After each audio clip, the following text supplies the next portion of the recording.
मंच पर उपस्थित हमारी आदरणीय दीदी जी और सभी बहनों को और आप सभी भाई बहनों को नववर्ष की बहुत बहुत हार्दिक शुभकामनाएं। जैसे कि बाबा ने अव्यक्त वाणी में हम बच्चों को 3 बातें बताई थी नववर्ष पे, याद है किसी को? क्या 3 बातें थी? हाँ, कि हम भगवान के बन गए तो हमारा नया जीवन तो हो ही गया, और फिर बाबा ने कहा था नए संस्कार और नवयुग में चलने की तैयारी। तो दुनिया वाले तो हर वर्ष नया साल मनाते ही हैं, लेकिन हम बच्चों का स्पेशल नया साल कैसा होना चाहिए कि अब हम बच्चों को संपूर्ण बनकर नवयुग में जाने की तैयारी करनी है। यही हमारा क्या है, नववर्ष है। और बाबा ने ये भी कहा था कि जो भी गलतियां, जो भी कमी इस पुराने साल में रह गई हैं या हमसे हुई हैं, तो अब उनका परिवर्तन कर हमें आगे नए साल में 2025 में उनका परिवर्तन करना है। तो ये संकल्प के साथ। और तीसरी बात बाबा ने कही थी कि हम सभी न्यू ईयर पे मुख मीठा कराते हैं, तो हम आज सभी ये संकल्प करें कि मुख मीठा किससे कराना है?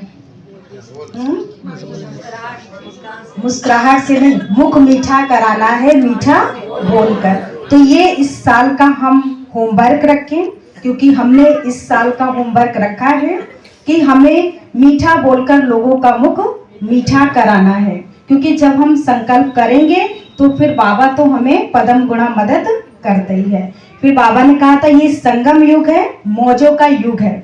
तो अभी हम सभी क्या करेंगे, उमंग उत्साह के पंख लगाए इस संगम युग पर मौज करेंगे।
संकल्प अवश्य करेंगे कि 2025 में हमारा एक ही पावर रहेगा, अपने संबंधों को, अपने घर वालों को प्यार से लेकर चलना।